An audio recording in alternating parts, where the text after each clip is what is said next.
100.36 at RV Station, home of the Ricky Smiley Morning Show. Juan Fasho, the People's Champ. Told you I had a special guest coming through the building today. The one, the only, Miss Danielle Jones Burgess and Larry Spellman, recovery coach. How y'all doing? Hey, how are you? Good. I am great. Good. For those who do not know, what is AAEW and why was it created? AAEW is the African American Engagement Work Group, Don, and it was created out of a real need. Okay. We saw that while addiction impacts every race and background, African Americans here in Hamilton County were being hit harder and often had fewer connections to resources. So our group brings together churches, community leaders, and social services agency to make sure that treatment and recovery resources are known, trusted, and used. At its core, Don, AAEW is about connecting people to hope, to help, and to healing. Absolutely. And how has overdose impacted the African American community here locally? I know I had, a cousin that died from, overdose. So thank you for coming and expressing and talking about this. Is very needed in our community. So thank you. Thank you for allowing us to use your platform to be a voice in the community.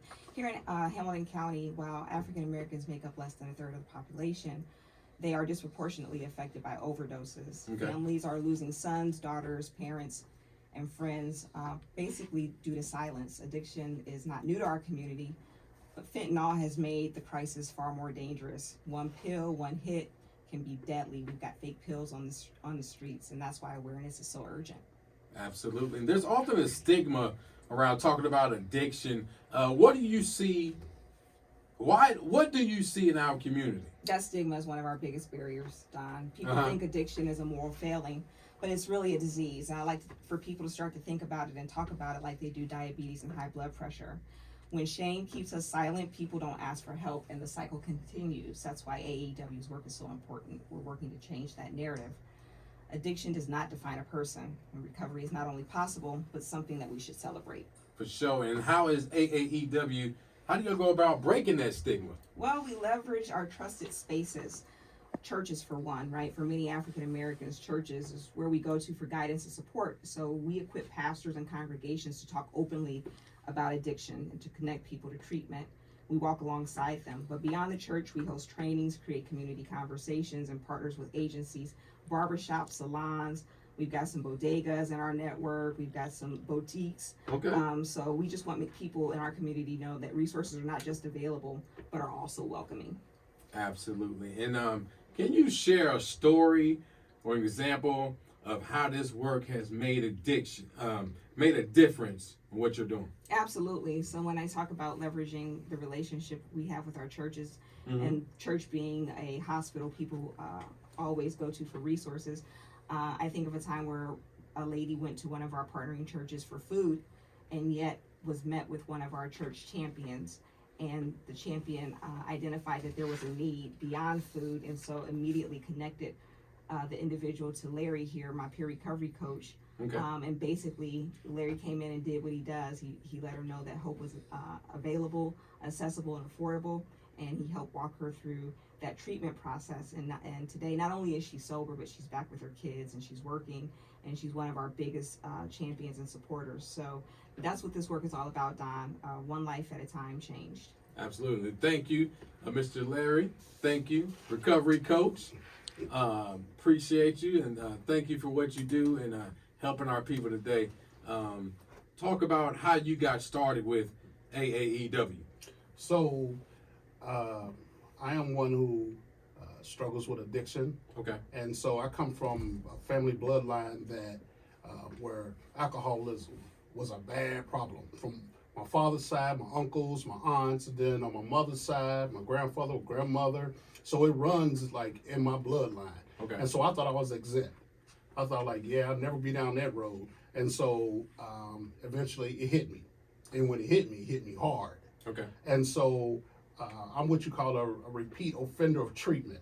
Gotcha. So at first, trying to go into treatment, I don't have no reference point of treatment because I don't know nobody that went into treatment. Treatment was you go get somebody that fell down that was drunk or high, put them on the couch, take shoes off, and see you in the morning. So going into treatment was a little culture shock to me. Okay. A lot of fear about it. So I got to go into treatment, And I was thinking, okay, I'm going this treatment because y'all keep bugging me.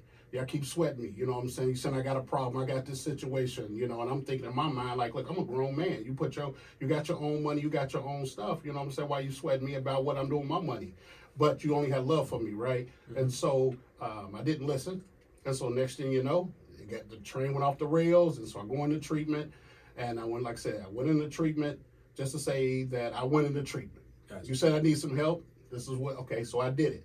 But I didn't utilize and maximize the tools that was going to be in there. So that's where the repeat offender. So when I get out, I'm cool for a minute until you invite me to a barbecue or something like that. Then all of a sudden I'm off the rails again. Gotcha. So I end up going to treatment, end up getting sober, and then I wanted to give back, wanted to serve, wanted to share my lived experiences, my testimony. Gotcha. And so I was looking for opportunity in Talbot House, and AAEW had that opportunity. Okay. And so they said, hey, we basically will pay you for your lived experience. I said, what? This is gravy. This is super gravy. Right? And I'm like, man, this rewards to recovery. Yeah. So they say, yes, you just share your lived experience. You know, if there's someone who needs intervention. Okay.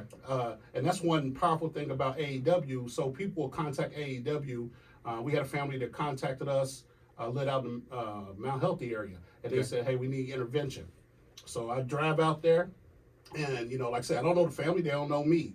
But I know addiction. Gotcha. And so what I became with AAEW is a bridge. So it's to be able to answer some questions for the family, but also that person who's struggling with addiction, I'm able to say, listen, I understand. I don't sympathize. I empathize with you. Gotcha. And so that was, to me, was the blessing, to be able to be paid, to get a bag for my lived experience and my testimony, you know, and I'm willing to do whatever it takes. If you want to get into treatment, guess what? I'll swoop you up. AAEW will slide through, pick you up. We got some great partners, so we can get you into treatment. We'll find a bed for you. We'll do something for you. Okay. And if it's just planting a seed, you know, I'll plant a seed, come back around with the water hose. Absolutely. Thank you so much. Can you, let's talk about the Overdose Awareness Day. What will happen at Washington Park? It's going down this Friday. This Friday from 3 to 8. Okay. So excited to have you there. So we'll be at Washington Park, and the day will be about honoring lives of those we've lost, but also equipping families with resources. We'll have a village market with vendors, information tables from local agencies, and then our faith partners. I met with them yesterday. We'll have about 15 of the 18 pastors will be present, and there will just be opportunities to learn about naloxone, treatment options, recovery housing, and more. It's really a day of remembrance, but also a call to action for our community. Absolutely. And I'll be out there DJing, having a good time. I appreciate you. Thank you so much, Miss Danielle Jones Burgess and Larry Spellman, recovery coach at AAEW. Thank you so much for coming through the show. Thanks for having us. Keep it locked right here, 100.3, Cincy's R&B station.